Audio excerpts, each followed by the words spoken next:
to who is as excited as I am. It's the happy new year. It's a new year. 2019 is out, 2020 is in. Let's embrace it and hope for the best. Yes. Now, as you can see on my video, this is a chit chat video. Yes, please, if you're new on my channel, my name is Asmau Zakari. Please subscribe to my YouTube channel, like my video, share my video. Please drop a comment. I would need you to encourage me because this year it's not all going to be walk. Let's play a little bit.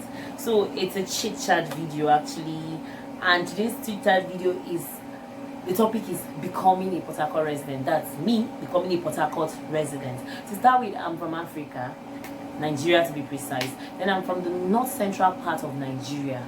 I'm from Nasarawa State. Yes, my state of origin is Nasarawa State. But then Nasarawa State and Plateau State used to be one state before it became divided, Plateau and Nasarawa. So we lived most of our lives with my parents, with my siblings in Plateau State. We lived our lives, we grew up there, we had every activity in our life happening to us was in Plateau State. Like, I'm a bona fide Jos babe. Yes, so my Jos people are cookie. Yes, exactly. So I'm from the north central part of Nigeria. Is a Hausa speaking part of Nigeria. Yeah. Now, growing up, schooling, making all of my friends, most of my history in Plateau State. Now, here comes the best part. That's marriage. My Prince Charming came from Portharcourt, and then he stole my heart, brought me down to Portharcourt. And it's not been easy though, like coming down to Portharcourt for the first time. Okay, I came by road, by the way, and then traveling all the way from Jos to Plateau State, that's to Portharcourt, wasn't easy. I came by road, I came in a bus. Yes, I remember I came like in a 16-seater bus. I was in the middle, so you can imagine how tight, kind of like not too free for me to stretch my legs and all that. And I traveled for close to 13 or 14 hours. Trust me guys, I was not exaggerating. Now I came down to Portharcourt, that was in 2010, and the roads by then was horrible. Yes, you heard me right.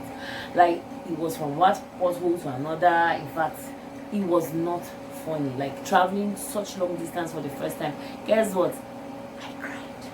Yes, I shedded tears. You can imagine, like, you know, I cried. It wasn't easy at all. But then God helped me. I had a safe journey and I came down to Portharcourt to come and join my husband. Like, it was more like a visit, but then before anything, I don't know what happened. I ended up staying and I'm still there.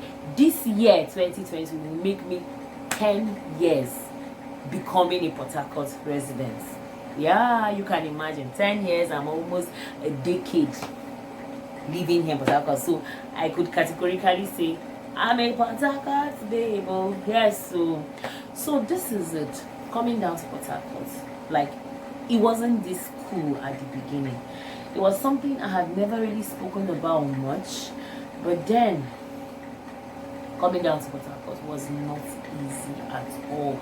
You can imagine leaving your family, your mom, your dad, your siblings, your friends. Like, that was it for me. I left my mom, I left my dad, I left my siblings, I left my friends, I left everything. Yes, to come down here. So it was like turning over, like starting from the beginning, from my comfortable to my uncomfortable zone. Yes. Okay, now coming from the north central part of Nigeria, our life there is laid back, easy going, cheap as well. Yeah, to be honest with you, food there is very cheap. It's not so expensive, very affordable. Like, our life in Jos was way affordable than life here in Portharcourt. I remember the first time I came, I wanted to buy tomato. I went to the market to buy tomato. I said they should give me tomato for 200 naira. They gave me like 4 pieces at B5 thereabouts. Now that tomato in Jos was like for 20 naira. Yeah. And I'm like, what is this? And my husband was laughing at me. He was like, you better take that tomato, otherwise you won't eat in this town. Like, things here are completely different. Initially I was like, I won't buy. I was like, if you don't buy, hunger will knock you, hunger will finish you, so you better buy. And that is it. Like, he said with time I was going to get used to it, and of course I did. But then the most sensitive part about moving to Portharcourt for me was it made me battle with esteem issues. Yes. Now, coming from the north central part of Nigeria, over there, we have this homely, we have this togetherness, we have this brother-sister kind of lifestyle, where your neighbor knows the time you come out of your room. And if they sit that time, they will come and knock your door. Salaam alaikum. Inakwana, they are cooking. Like, they ask you, what is it? Like, are you fine? Are you okay? You know, your neighbor has this concern for you. Like, we practice the be your brother's keeper kind of thing. Yes. But come in here. You say good morning to your neighbor. This is what they do. They nod their head and are like, really? Did you just do that? It was not funny. Like, trust issues. People lock their doors. Like, and I'm like, really? Where I come from?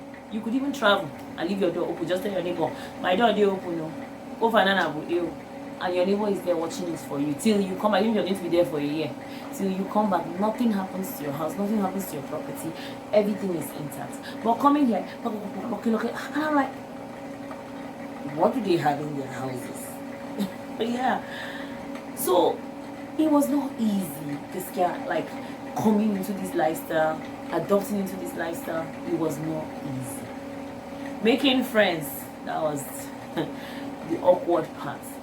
Now, I was so sensitive to words that whoever even says hi to me, I feel it's mocking me. Like, I was just out of place. I didn't just feel among at all. Now, the worst was getting into their commercial cars, their commercial buses. Do you know I get shy then the first time? Oh, not now anymore. Now we shout, oh, we don't do, I did drop it, no. But then I was so shy to even say, I want to drop. I reach my destination. I keep my mouth shut. Sometimes I allow them drive me as far as to the next bus stop.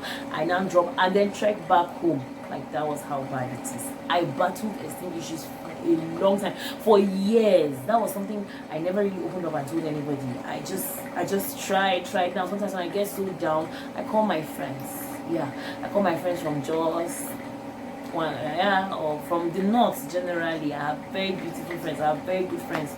One of them is Tanyo Bara, baby girl for life. Hilda, that's my sweetheart. And then I had this friend that somehow along the way, the journey it wasn't all rosy though. Man, I battled extinguishers, that's just the truth. But gradually, in fact, now I could actually say, I'm a Portharcourt baby, yes, so like right now, I'm a home girl. In fact, Chit videos have just started for 2020. My activities for last year was lit, and I'm going to be dropping them one by one, yes, in this channel, and more are even yet to come. In fact, as of 2018, I had an event myself. It was tagged the henna fair. It had to do with drawing of those hennas, those are northern feel and all that, and then selling of skincare, hair care products, creams, soaps. It had to do with food vendors, jewelries, hair. Like, it was really lit. Like, the event was good. I am thinking of doing another one, hosting another one this 2020, but let's see how it goes. Whatever. Now we're vlogging, now we're chit-chatting, and you'll get to know everything. Please, if you're new on my channel, like my videos, share my videos. Please drop comments. Let me know if my chit-chat videos are welcomed in 2020, please. So this is it, as I'm saying, back to what I was saying. I battled depression, but over time I got over it. I battled esteem. Over time I got over it. Like, the depression was not too thick though. The depression was the part that my husband was a very busy person. He was always away. He was always out of the house. So that affected me a little bit. But gradually, when the baby started coming, now it gave me no time to even think of I was alone or not. Like, I had company. Though along the line I made friends though, but my first set of friends though were friends from the north. Like, I don't know, maybe because we're not much, we just somehow look for ourselves. Yes, so when you see a sister, you just know the person. Oh my god, you see someone from the north, oh, you just like almost carry them and put on your head. You feel very homely. You begin to speak like in the north, as I told you, north part of my northern part and the north central as well, where I'm from. We speak more of Hausa. when you get to meet your brother, you begin to, communicate in Hausa, and you just flow and you just feel home very close to you. Sometimes we discuss the local foods. We normally bring them in. In fact, sometimes there are places you can actually buy them, though very, very expensive, but then we could still buy them, like neon kuka, like kuka now to make the neon kuka, jajawa, like those things are somehow within, and then sometimes we can bring it from the north, or our relatives could actually bring it, or could actually weigh bill, yes, all the way from the north here. Like, man, when you just see your brother or your sister in an uncomfortable location, my sister, you will just embrace that. You don't have a choice. So actually, I started by making more friends from the north, and then gradually I started loosening up. I started making friends from within her. My very first friend was her name? One Igbo girl like that. Is it Obi Agilo? Yeah, Obi. It was a salon. She owned the salon. So I was, for the first time, I had to make my hair. Of course, I came. I could not make my hair. My hair was itching me, was dirty, and I needed to make it. So I just took the chance, strolled out, saw this salon, and lo and behold, this salon was an amazing young girl. Like, and that was how we clicked. And then after her, I met so many others, which right now, my friend list much. Yeah. Don't worry, you get to meet them. Maybe, I don't know, the ones that will agree to come and sit here with me and chit chat, you get to meet them, you get to know them. So that is it. Like, it wasn't easy, and for the first time I decided to share with you guys, like, this is the beginning of my chit chat. You get to meet more chit chat, but that does not mean we want to do our DIYs. We still do our DIYs, we still do our makeup videos, we still do our turban tutorials. In between, we still do our chit chat videos. Yes, we might even do chit chats with makeup videos as well. So expect plenty better